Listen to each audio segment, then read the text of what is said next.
जय सीताराम।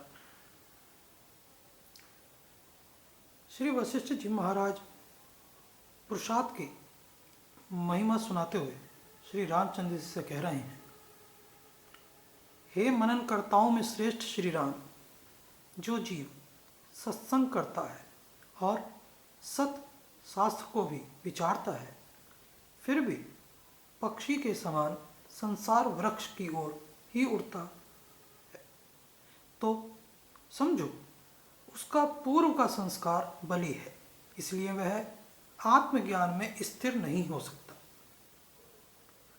यद्यपि पूर्व के संस्कार अन्यथा नहीं होते, फिर भी जीव सत्संग करे और सत शास्त्र का दृढ़ अभ्यास करे तो पूर्व के बलि संस्कार को भी वह पुरुष प्रयत्न से जीत लेता है।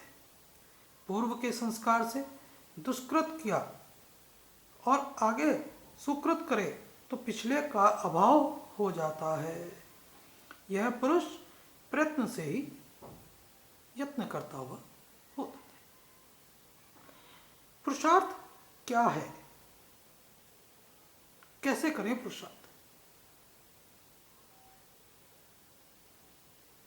ज्ञानवान जो संत हैं और जो सत शास्त्र, जो ब्रह्मा विद्या है, जो ब्रह्म विद्या है, उनके अनुसार प्रयत्न करने का नाम पुरुषार्थ है। और पुरुषार्थ से पाने योग्य आत्मज्ञान है, जिससे जीव संसार समुद्र से पार होता है। हे राम जी, जो कुछ सिद्ध होता है वह अपने पुरुषार्थ से ही सिद्ध होता है, दूसरा कोई दैव नहीं। जो लोग कहते हैं कि दैव करेगा सो होगा, यह मूर्खता है। जिस अर्थ के लिए दृढ़ संकल्प के साथ पुरुषार्थ करें और उससे फिरे नहीं तो उसे अवश्य पाता है, वो उसे प्रभु को जरूर प्राप्त कर लेता है। संत जन और सत्शास्त्र के उपदेश रूप उपाय से उसके अनुसार चित्त का विचरना पुरुषार्थ है, और उससे इधर उधर जो हो जाए जो चेष्टा है, नाम उन्मत्त चेष्टा है। मूर्ख और पामर लोग उसी में अपना जीवन गंवा देते हैं। उन जैसे अभागों का संग करना, उनके साथ रहना अपने हाथों से अपने पैरों पर कुल्हाड़ी मारने जैसा है। तो इसलिए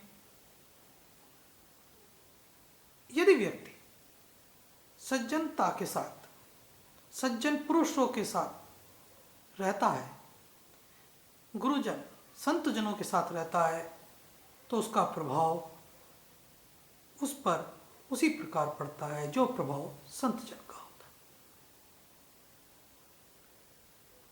है। आप जिस भाव में जीना शुरू करेंगे, आप उसी भाव की तरह बनते चले जाएंगे।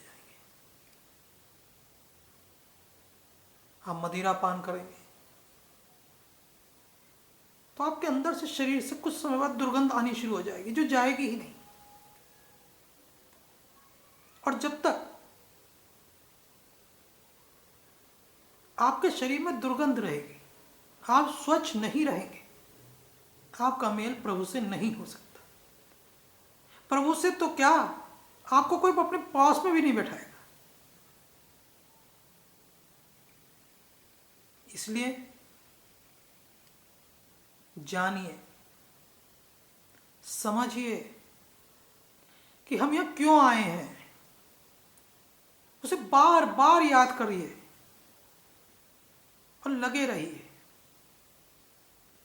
अपने पुरुषार्थ में, अपनी साधना में।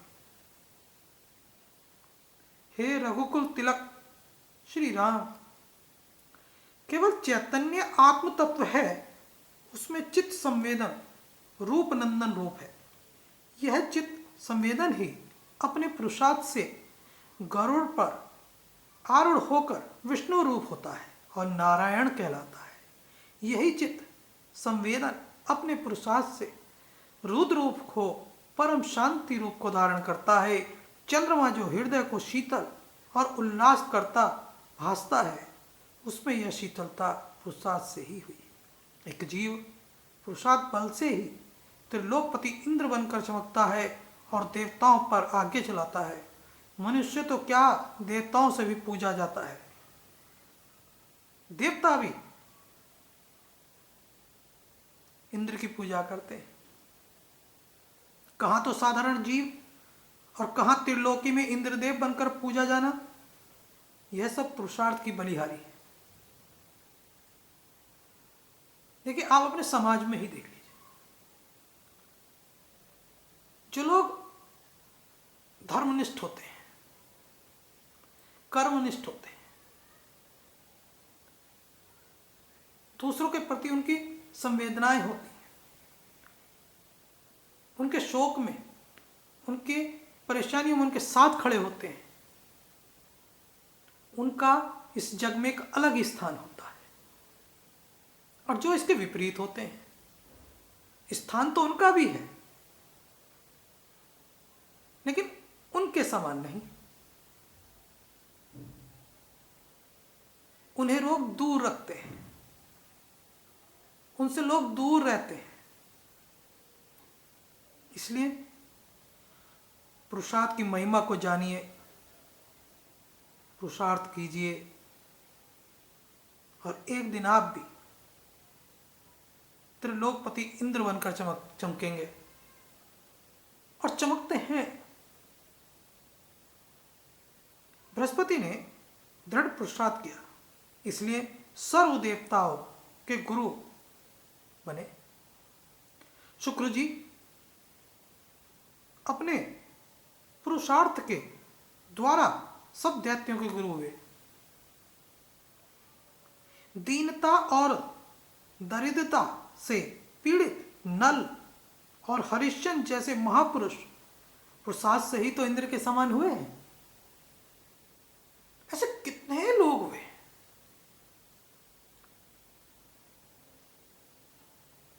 अनेकों नाम है जिन्हें आप भली भांति जानते हैं, लेकिन स्वयं को बोल रहे हैं अच्छा कीजिए, आत्मचिंतन कीजिए, अपने क्रोध को शांत कीजिए, प्रभु पे छोड़िए तो सही, कर लेगा वो अपने आप। प्रभु का जो साधक है, जो प्रभु की साधना करता है, उसका काहे का मान, काहे का अपमान। मान अपमान सब उसके हाथ है, उसे छोड़ दे तो अपना कर्म कीजिए, लगे रहिए साधना में। बस में बैठे हैं तो विचार रखिए कि मैं एक साधक हूं, मैं साधना में हूं। दफ्तर में है तो साधना में बैठिए, बार बार याद दिलाते रहिए अपने आप। एक समय ऐसा आएगा आपको याद रहेगा आप हैं कौन, आदत पड़ जाएगी। स्वयं को अच्छा बनाइए, सामने वाला तो स्वयं अच्छा बन जाएगा। आपको अपना ध्यान रखना है। अब आप ये चाहें कि मुझे अच्छा इसलिए बनना है कि मैं समाज में पूजा जाऊं, तो आप अच्छे बन ही नहीं सकते। क्योंकि जब तक आप ये भाव अंदर से नहीं जगाएंगे, उस चैतन्य को नहीं जगा लेते,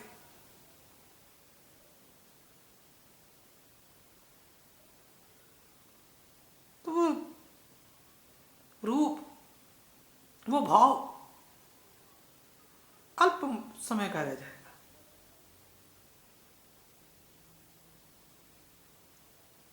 सुमेरु पर्वत अपने पुरुषार्थ से ही तो जाना जाता है। अपने हाथ से जो चरणामृत भी नहीं ले सकता, वह यदि पुरुषार्थ करे तो पृथ्वी को खंड खंड करने में समर्थ हो जाता है। हे राम जी, हे प्रभु मेरे राम, चित्त जो कुछ बांझा करता है और शास्त्र के अनुसार पुरुषार्थ नहीं करता, सो सुख न पाएगा, क्योंकि उसकी उन्मत्त चेष्टा है। पौरुष भी दो प्रकार का है, एक शास्त्र के अनुसार, दूसरा शास्त्र विरुद्ध।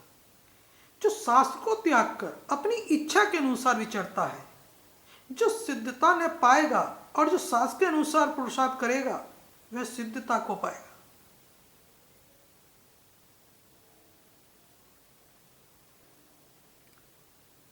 जो प्रभु में लीन है वो तो कभी दुखी हो ही नहीं सकता। प्रभु उसे कभी दुखी नहीं रखता है। दुख तो स्वयं का पैदा किया हुआ है। देखिए, अज्ञानता देखिए, अगर आपके साथ कुछ बुरा हो जाए तो प्रभु ने कर दिया,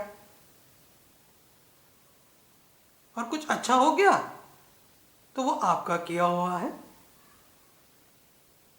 ऐसा समझना ही महापाप है, अपने आप से धोखा है। अरे कर्म की गति में रहिए, और जो कर रहे हैं कर्म उसको उसकी झोली में डालते रहिए, फिर देखिए किस तरह आनंद मिलता है।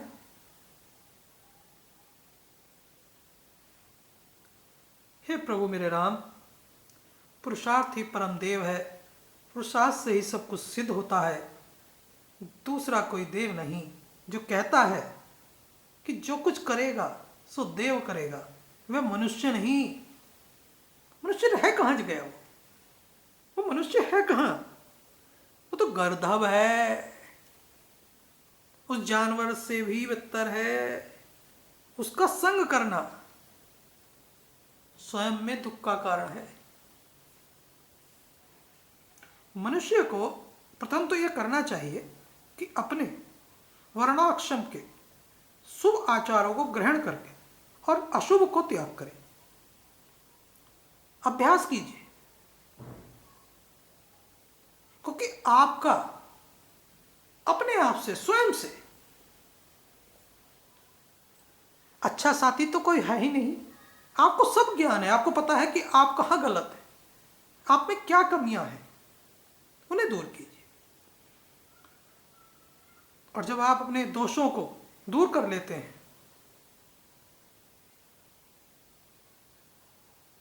अपने गुण और दोष भी विचार है कि दिन और रात्रि में शुभ और अशुभ क्या है, फिर गुण और दोषों के साक्षी होकर संतोष, धैर्य, वैराग्य, विचार और अभ्यास आदि गुणों को बढ़ाएं और दोषों को त्याग करें। इन दोषों का त्याग कर दें।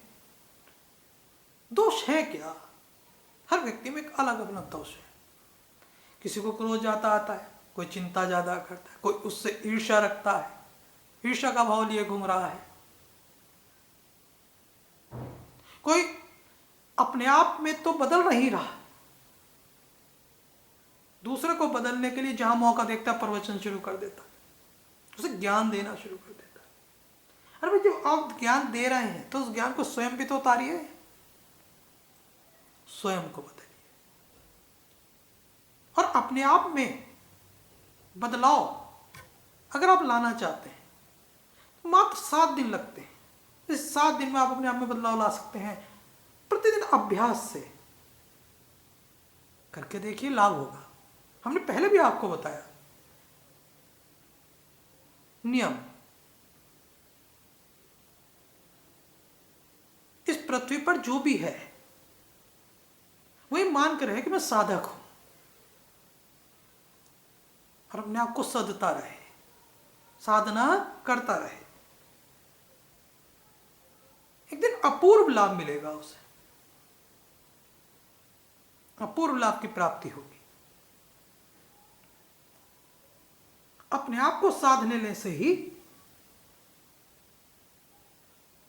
अपने आप में सुधार कर लेने से ही स्वयं के कल्याण के साथ साथ जगत का भी कल्याण होता है, जगत को भी जीत लिया जाता है।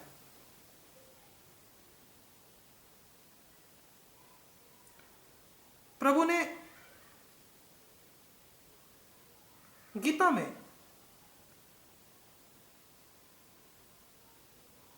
साफ कहा है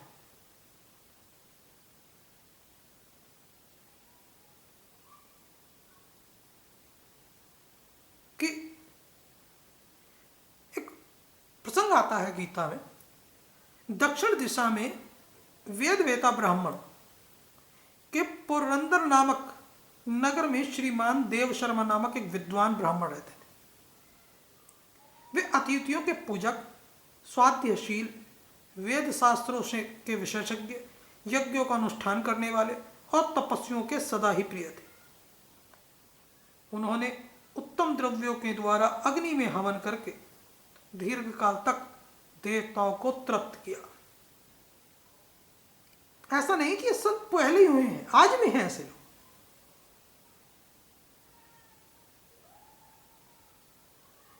उन्होंने उत्तम विचारों से अपने ज्ञान को जगाए रखा, किंतु उन धर्मात्मा ब्राह्मण को कभी सदा रहने वाली शांति न मिली।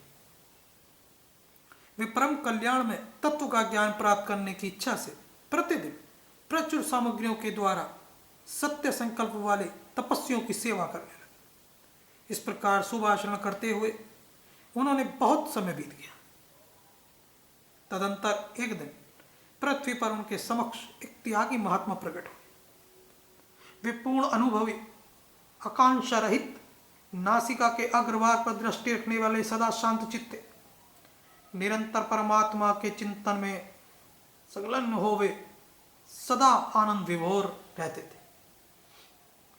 देव शर्मा ने उन नित्य संतुष्ट तपस्वी को शुद्ध भाव से प्रणाम किया और पूछा, महात्मन, मुझे शांतिमय स्थिति कैसे प्राप्त होगी?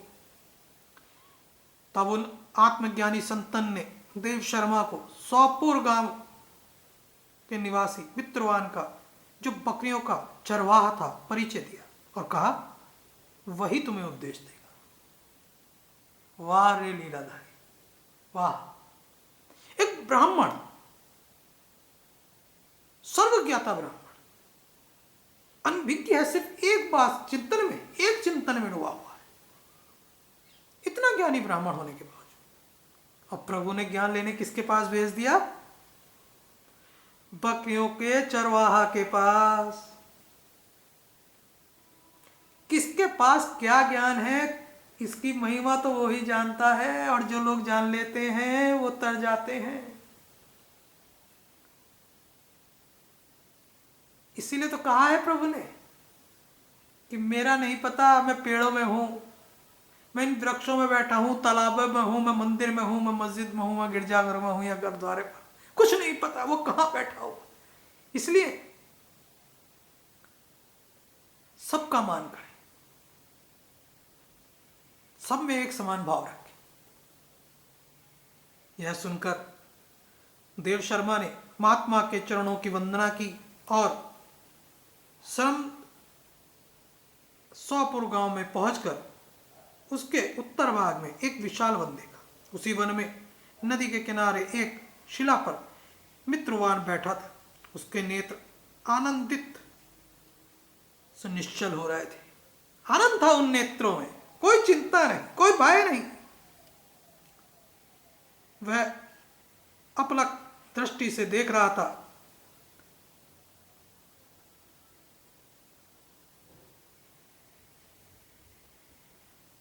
वह स्थान आपस का स्वाभाविक वैर छोड़कर एकत्रित हुए परस्पर विरोधी जंतु से घिरा हुआ था। वाह वाह! लीलाधारी की लीलाएं हर वक्त देखने को मिलती है। वहां उत्थान में मंद मंद वायु चल रही थी। मुर्गों के झुंड शांत भाव से बैठे थे और मित्रवान दया से भरी हुई आनंदमयी मनोहारिणी दृष्टि से पृथ्वी पर मानो अमृत छिड़क रहा था। इस रूप में उसे देखकर देव शर्मा का मन प्रसन्न हो गया। वे उत्सुक होकर बड़ी विनय के साथ मित्रवान के पास गए। मित्रवान ने भी अपने मस्तक को किंचित नवाकर देव शर्मा का सत्कार किया। तदंतर विद्वान देव शर्मा अनन्य चित्त से मित्रवान के समीप गए और जब उसके ध्यान का समय समाप्त हो गया उस समय उन्होंने अपने मन की बात पूछी। महाभाग, मैं आत्मा का ज्ञान प्राप्त करना चाहता हूं। मेरे इस मनोरथ की पूर्ति के लिए मुझे किसी एक ऐसे उपाय का उपदेश दीजिए जिसके द्वारा मुझे सिद्धि प्राप्त हो जाए। देव शर्मा की बात सुनकर मित्रवान ने एक क्षण तक कुछ विचार किया। उसके बाद वह बोले, विद्वान, एक समय की बात है, मैं वन के भीतर बकरियों की रक्षा कर रहा था। इतने में ही एक भयंकर व्याघ्र पर मेरी दृष्टि पड़ी जो मानो सबको ग्रास बना लेना चाह रहा था, खाना चाहता था। मैं मृत्यु से डरता था, इसलिए व्याघ्र को आता देख बकरियों के झुंड को आगे करके वहां से भाग चला। किंतु एक बकरी तुरंत ही सारा भय छोड़कर नदी के किनारे उस बाघ के पास बेरोक टोक चली गई। फिर तो व्याघ्र भी द्वेष छोड़कर चुपचाप खड़ा हो गया। उसे इस अवस्था में देखकर बकरी बोली, व्याघ्र, तुम्हें तो अभिष्ट भोजन प्राप्त हुआ है, मेरे शरीर से मांस निकालकर प्रेम पूर्वक खाओ। तुम इतनी देर से खड़े क्यों हो, खाते क्यों नहीं? तुम्हारे मन में मुझे खाने का विचार क्यों नहीं आ रहा? व्याघ्र बकरी को देखता हुआ बोला, इस स्थान पर आते ही मेरे मन से द्वेष का भाव निकल गया, भूख प्यास भी मिट गई, इसलिए पास आने पर भी अब मैं तुम्हें नहीं खाना चाहता। देखिए, जब पेट भरा होता है, जब भूख नहीं लगती, जब कहते ना कि भाई आज तो बहुत ज्यादा खा लिया, अब तो कुछ खाने की और जरूरत ही नहीं रही, यानी भरपूर मात्रा में आप भोजन लिए हुए हो, तो यूं कहने व्याघ्र के यूं कहने पर बकरी बोली, न जाने मैं कैसे निर्भय हो, इसमें क्या कारण हो सकता है? यदि तुम जानते हो तो बताओ। यह सुनकर व्याघ्र ने कहा, मैं भी नहीं जानता, चलो सामने खड़े हुए महापुरुष से पूछते हैं। ऐसा निश्चय करके वे दोनों वहां से चल दिए। उन दोनों के स्वभाव में यह विचित्र परिवर्तन देखकर मैं बहुत विस्मय में पड़ गया। इतने में ही उन्होंने मुझसे आकर प्रश्न किया। वहां वृक्ष की शाखा पर एक वानरराज था। उन दोनों के साथ मैंने भी वानरराज से पूछा। विप्रवर, मेरे पूछने पर वानरराज ने आदर पूर्वक कहा, अजापाल, सुनो, इस विषय में मैं तुम्हें प्राचीन वृत्तांत सुनाता हूं। यह सामने वन के भीतर जो बहुत बड़ा मंदिर है, उसकी ओर देखो। इसमें ब्रह्मा जी का स्थापित किया हुआ एक शिवलिंग है। पूर्व काल में यहाँ सुकर्मा नामक एक बुद्धिमान महात्मा रहते थे, जो तपस्या में लीन होकर इस मंदिर में उपासना करते थे। वे वन में से फूलों का संग्रह कर लाते और नदी के जल से पूजनीय भगवान श्री शंकर को स्नान कराकर उन्हीं से उनकी पूजा किया करते थे। इस प्रकार आराधना का कार्य करते हुए सुकर्मा वहां निवास करते थे। बहुत समय के बाद उनके समीप किसी अतिथि का आगमन हुआ। सुकर्मा ने भोजन के लिए फल लाकर अतिथि को अर्पण किया और कहा, विद्वान, मैं केवल तत्व ज्ञान की इच्छा से भगवान शंकर की आराधना करता हूं। आज इस आराधना का फल परिपक्व होकर मुझे मिल गया, क्योंकि इस समय आप जैसे महापुरुष ने मुझ पर अनुग्रह किया है। सुकर्मा के मधुर वचन सुनकर तपस्या के धनी महात्मा अतिथि बड़ी प्रसन्नता हुई। उन्होंने एक शिलाखंड पर गीता का दूसरा अध्याय लिख दिया। वाह, हरि लीला दिखा रहे हैं अपनी, और ब्राह्मण को उसके पाठ एवं अभ्यास के लिए आज्ञा देते हुए कहा, ब्राह्मण, इससे तुम्हारा आत्मज्ञान संबंधी मनोरथ अपने आप सफल हो जाएगा। और यूं कहकर वो बुद्धिमान तपस्वी सुकर्मा के सामने ही उनके देखते देखते लुप्त हो गए, अंतर ध्यान हो गए। सुकर्मा विस्मत होकर उनके आदेश के अनुसार निरंतर प्रतिदिन बिना नियम तोड़े, बिना नागा के गीता के दूसरे अध्याय का अभ्यास करने लगे। तदंतर दीर्घ काल के पश्चात अंतःकरण शुद्ध होकर उन्हें आत्मज्ञान की प्राप्ति हुई। फिर वे जहां जहां गए वहां वहां का तपोवन शांत हो गया। उनमें शीत उष्ण और राग द्वेष आदि की बाधाएं दूर हो गई। देखिए, हमने आपसे पहले भी कहा, शांति चाहते हैं तो गीता पाठ कीजिए, निकालिए समय। उनमें शीत उष्ण और राग द्वेष आदि की बाधाएं दूर हो गई। इतना ही नहीं, उन स्थानों में भूख प्यास का कष्ट भी जाता रहा। और भय, भय तो दूर तक दिखा ही नहीं दिया, उसका तो सर्वथा अभाव हो गया। यह सब द्वितीय अध्याय का जप करने से सुकर्मा ब्राह्मण को तपस्या मिली। इसलिए मेरे मित्रवान, यहाँ उपस्थित सभी भक्तगण, श्रोतागण, प्रभु के भक्तों, शांति, आत्म शांति, चित्त की शांति बहुत बड़ा भोग है अपने स्वयं के लिए ही।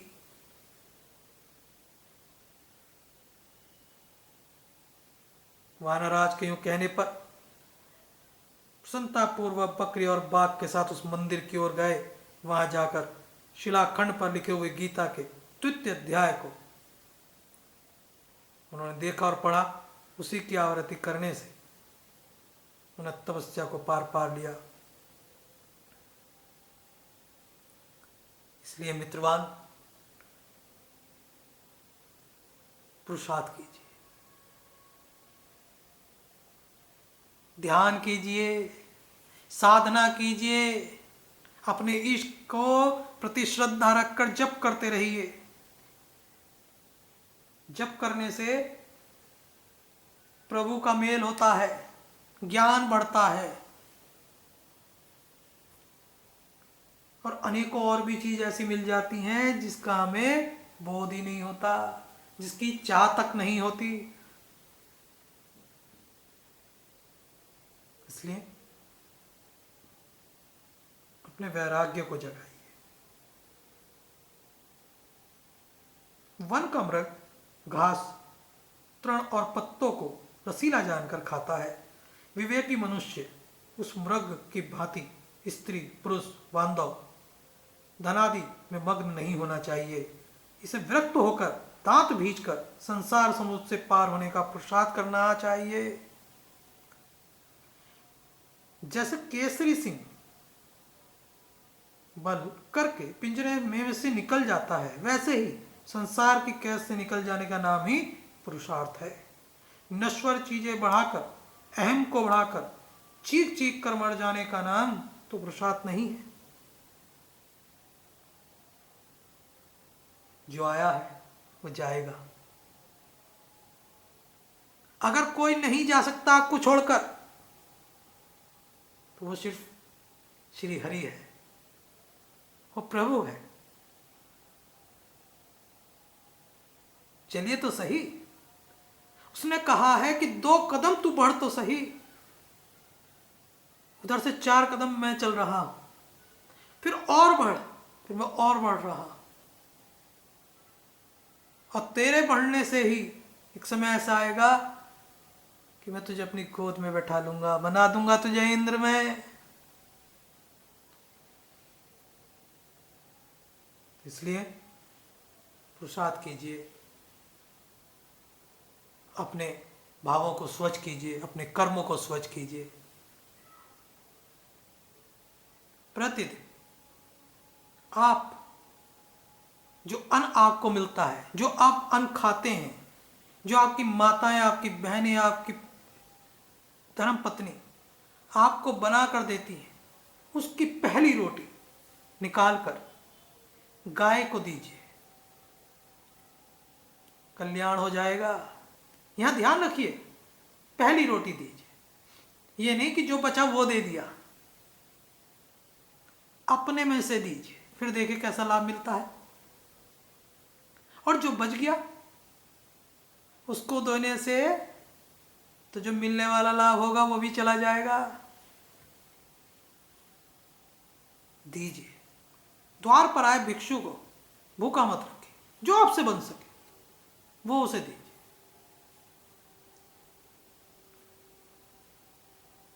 पता नहीं उसकी क्या समस्या है, वो क्यों आया है आपके द्वार पर मांगने, और लगे आप उसे झाड़ने, ज्ञान देने।